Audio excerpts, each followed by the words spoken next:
लगन व्यक्ति से वह करवाता है जो वो नहीं कर सकता। साहस व्यक्ति से वह करवाता है जो वह कर सकता है, लेकिन अनुभव व्यक्ति से वह करवाता है जो वास्तव में उसे करना चाहिए। नमस्कार, मैं डॉक्टर भावना सिन्हा बीआरडीपीजी कॉलेज देवरिया से राजनीति विज्ञान की प्रवक्ता हूँ। आज मैं आपके सामने अपना YouTube चैनल अनुभव लेके उपस्थित हुई हूँ, जिसमें मैं ये बच्चों की समस्याओं का समाधान करूँगी कि खासतौर से उन समस्याओं को जो बच्चों को इंटर पास करने के बाद पैदा होती है और महाविद्यालयों में प्रवेश के समय या यूनिवर्सिटी में प्रवेश के समय कि उन्हें किन विषयों का चुनाव करना चाहिए जो उनके कैरियर में आगे चल के सहायक होगी। तो आज इस चैनल में मैं इसी बातों को डिस्क्राइब करूँगी। जैसा कि आप सभी जान ही रहे हैं, देख ही रहे हैं कि पूरा विश्व जो है वो कोविड-19 के महामारी में जो है वो पिछड़ गया। एक तरह से कहें कि एक वर्ष जो है वो पिछड़ गया है। सारे कॉम्पिटिटिव एग्ज़ाम जो है वो रुक गए हैं। सरकार ने एडमिशन की समय सीमा भी बढ़ा दी है। जहां इस समय कॉलेजेस में पढ़ाई शुरू हो जाते थे, सेमेस्टर्स चालू हो जाते थे, तो इस साल सभी बंद हो गया। तो इस साल छात्रों के सामने थोड़ी और समस्याएं हैं, क्योंकि बहुत लोगों से मिलना जुलना नहीं है। हालांकि बहुत सारे कंटेंट नेट पे अवेलेबल हैं, फिर भी हमें गार्जियंस को भी ये समझना चाहिए और बच्चों को भी ये समझना चाहिए कि आने वाला जो भविष्य है वो बहुत चुनौतियों से भरा हुआ है।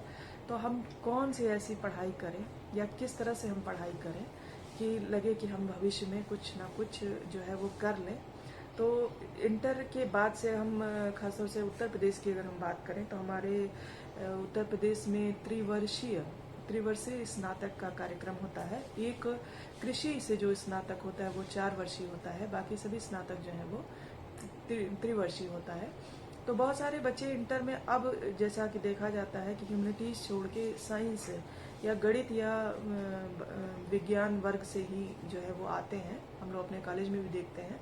तो यूनिवर्सिटीज़ में तो अक्सर जो है वो कंपटीशन के माध्यम से लिया जाता है और वो यूनिवर्सिटी डिसाइड करती है आपको कि वो कौन सा विषय देगी आपकी मेरिट के हिसाब से। अगर आपकी अच्छी मेरिट है तो आपको मनचाहा विषय मिल जाता है, और जो यूनिवर्सिटीज़ हैं वो मेरिट के हिसाब से आपको बांटते हैं विषय, खासतौर से स्नातक में।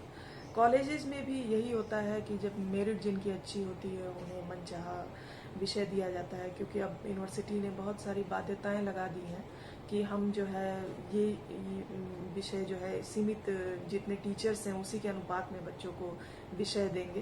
जैसे एक टीचर्स पे कला के जो विषय होते हैं वो 80 सीट्स होते हैं, तो उसमें हम लोगों ने अक्सर देखा कि बच्चे आते हैं, जब स्नातक की मैं बात करूँगी ह्यूमैनिटीज़ की, कला वर्ग की, तो उन्हें बहुत आइडिया नहीं होता। हम उन्हें बताते भी हैं कि बच्चों ये विषय लेंगे तो आपके कैरियर में अच्छा होगा, लेकिन बच्चे नहीं समझते हैं।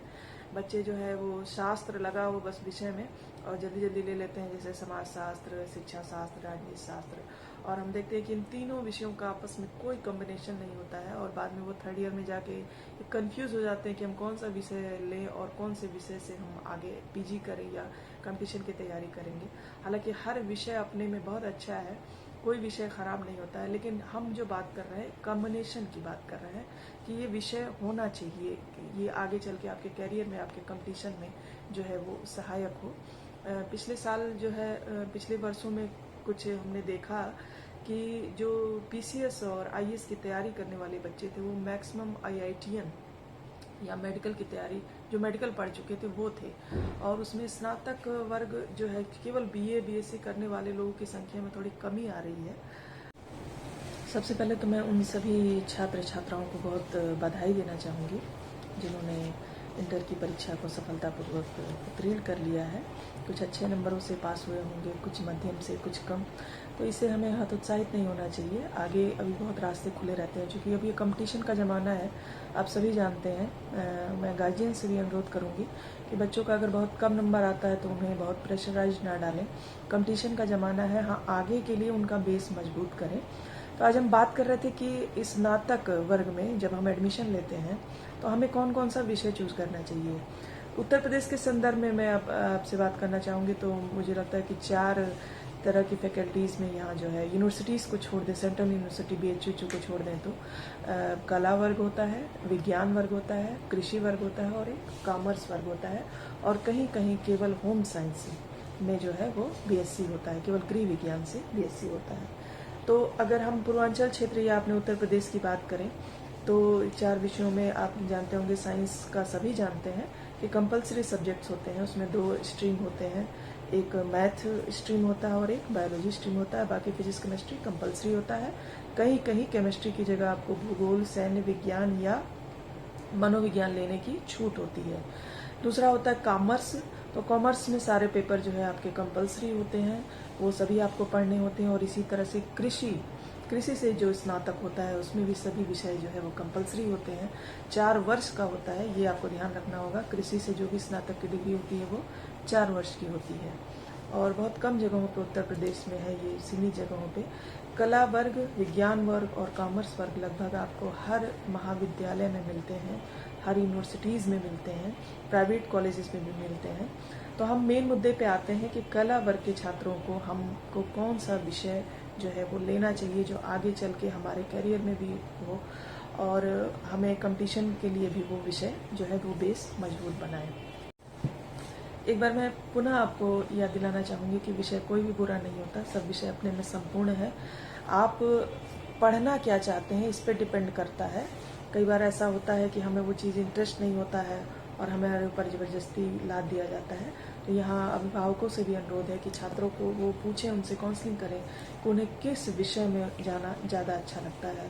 हमारे महाविद्यालय में, हम बहुत सारे महाविद्यालयों में, कॉलेज, यूनिवर्सिटी में देखते हैं कि अक्सर इंटर से बच्चे जो हैं वो साइंस पढ़ के आते हैं और जब बीएससी में या उसमें एडमिशन नहीं होता है तो वो कला वर्ग की ओर आते हैं। और कला वर्ग के आने पे उनके सामने बहुत समस्या होती है विषय चूज़ करने की।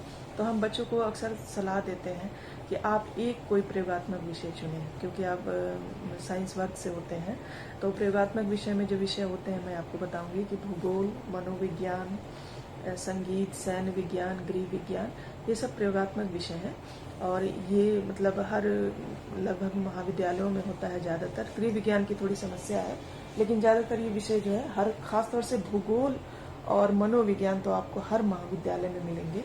तो इनमें से एक विषय हम लोग अधिकतर सलाह देते हैं कि विज्ञान वर्ग के बच्चे जो है वो एक प्रैक्टिकल सब्जेक्ट लें। दूसरा जो एक कैटेगरी होता है वो साहित्य का है, जो है लिटरेचर में जो विषय आते हैं हिंदी, इंग्लिश, संस्कृत, उर्दू, पाली और भी तमाम। पाली जैसे विषय जो है वो केवल यूनिवर्सिटीज़ में है। इधर की यूनिवर्सिटीज़ में मुझे लगता है कि इलाहाबाद या बीएचयू में है, बाकी जगह नहीं है, या यूनिवर्सिटीज़ में होंगे भी। तो ज़्यादातर जो विषय हैं वो हिंदी, संस्कृत और अंग्रेजी, ये साहित्य में माने जाते हैं और ये हर महाविद्यालय में होते हैं। कहीं कहीं होता है जहाँ अंग्रेजी नहीं होता है। अब बच्चे यहाँ पे देखिए क्या गलती कर लेते हैं कि हिंदी तो ले लेते हैं लेकिन वो संस्कृत लेना नहीं चाहते हैं। जबकि आगे चल के जब टीजीटी में वो जाते हैं तो टीजीटी में एक कंपलसरी हो जाता है, अगर हिंदी विषय से वो भरते हैं, कि उनका 2 वर्ष संस्कृत पढ़ना अनिवार्य होता है। ये हम लोग बच्चों को बताते हैं कि अगर आप हिंदी लें तो संस्कृत अवश्य लें।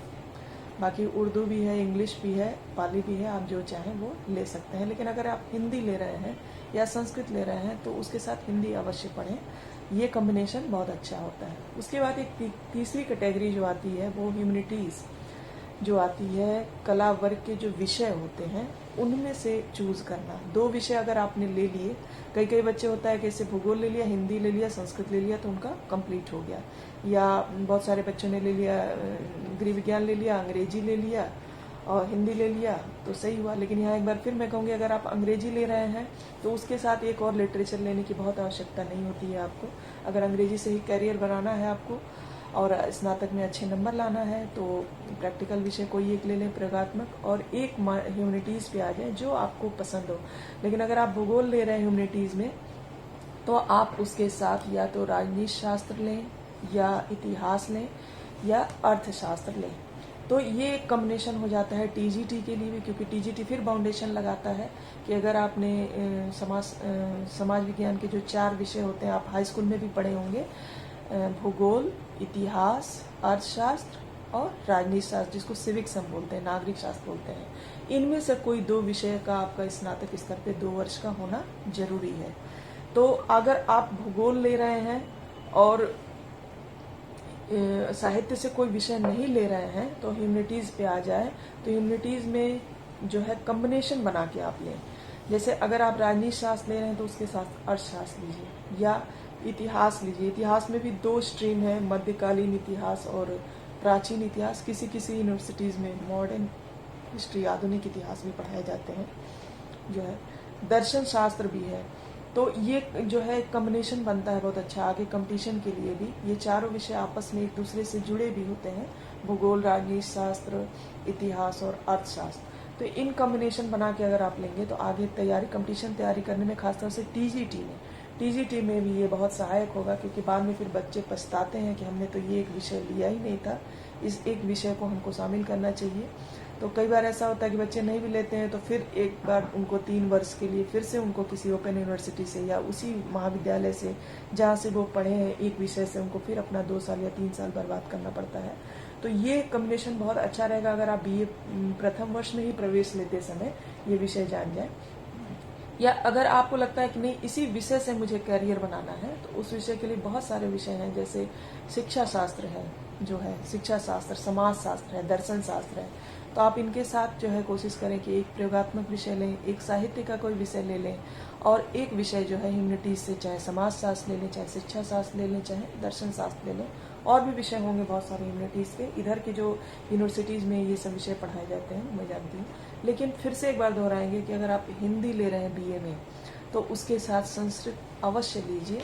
कारण ये है कि आगे कंपटीशन में बहुत सारे, खासतौर से बहुत सारी लड़कियां जो टीचर्स बनना चाहती हैं, हालांकि अब पुरुष भी, लड़के भी इस क्षेत्र में आ रहे हैं, जो टीचर्स बनना चाहते हैं, उनको अगर हम हिंदी से उनको भरना आगे, तो उसके साथ वो संस्कृत जरूर लें। तो ये तो था कॉम्बिनेशन का कि विषय हम किसके साथ क्या लें तो अच्छा रहेगा। लेकिन बहुत सारे ऐसे भी विषय हैं जिनको लेके पढ़ने में भी बहुत कैरियर बन सकता है। अब हर बच्चा आईएएस पीसीएस तो बनेगा नहीं, या हर बच्चा डॉक्टर इंजीनियर भी नहीं बन सकता, हर बच्चा टीचर्स भी नहीं बन सकता। तो उसमें भी बहुत सारे विषय ऐसे हैं जिससे आप कैरियर बना सकते हैं। खासतौर से जिनको खेल कूद में बहुत सारे इंटरेस्ट हैं, जो जिला स्तर पे या स्टेट लेवल पे इंटर तक खेलते हैं, तो उनके लिए शारीरिक शिक्षा विषय जो है वो बहुत अच्छा विषय है, जिसे आगे चल के बीपीएड में करने में बहुत सहायता मिलती है, जो खेल के टीचर्स होते हैं उनके लिए। संगीत एक विषय है, उससे भी करियर बनाया जा सकता है, और वो भी जो है लड़कियों के लिए खासतौर से बहुत अच्छा होता है। और एक विषय है चित्रकला, फाइन आर्ट्स जिसे बोलते हैं, तो चित्रकला से भी ग्रेजुएशन करके आप उसमें भी एक अपना अलग कैरियर बना सकते हैं। तो इन विषयों के साथ आपको जो सरल विषय लगे, जो भी विषय, वो पढ़ सकते हैं। क्योंकि ये एक सिंगल विषय से चलते हैं, तो इनके साथ आप कोई भी विषय ले सकते हैं। हो सकता है कि आप साहित्य को पूरा छोड़ दें, या साहित्य पसंद है तो साहित्य के 2 विषय ले लें। अगर साहित्य में नहीं इंटरेस्ट है तो आप ह्यूमैनिटीज़ के जो सब्जेक्ट मैंने आपको बताया, समाज शास्त्र, दर्शन शास्त्र, शिक्षा शास्त्र, इतिहास जो है, उन विषयों में से कोई 2 विषय ले सकते हैं। मिलिट्री साइंस भी विषय बहुत अच्छा है, और साइकोलॉजी, आजकल मनोविज्ञान, इसका भी करियर बहुत बढ़ रहा है, और लड़कियां बहुत सारा ले रहा है। तमाम एनजीओज में जो है ये समाजशास्त्र के विषयों को और मनोविज्ञान से लोगों को ही पूछ होती है, और तो ये विषय भी अपने आप में एक पूरा स्ट्रीम रखते हैं। इन विषयों से भी आप लेके अपना आगे करियर बना सकते हैं। और फिर पुनः एक बार याद दिलाऊं कि हर विषय अपने में पूर्ण है, संपूर्ण है, और किसी भी विषय को नकारा नहीं जा सकता कि ये विषय अच्छा है या अच्छा खराब है। अंत में यही मैं कहना चाहूँगी कि जिससे आप पढ़ना चाहते हैं, आपको लगता है कि क्या मेरे लिए सुटेबल है, वो विषय लेके पढ़िए। और बाकी कॉम्बिनेशन के लिए मैंने जो आपको बताया वो है ही है। तो बहुत बहुत धन्यवाद आपको, आपने मेरे वीडियो को पूरा देखा। और आगे आपकी जो भी समस्याएं हैं वो कमेंट बॉक्स में लिखते रहिए, मैं प्रयास करूँगी कि आगे आपकी समस्याओं को हल कर सकते हैं। बहुत धन्यवाद।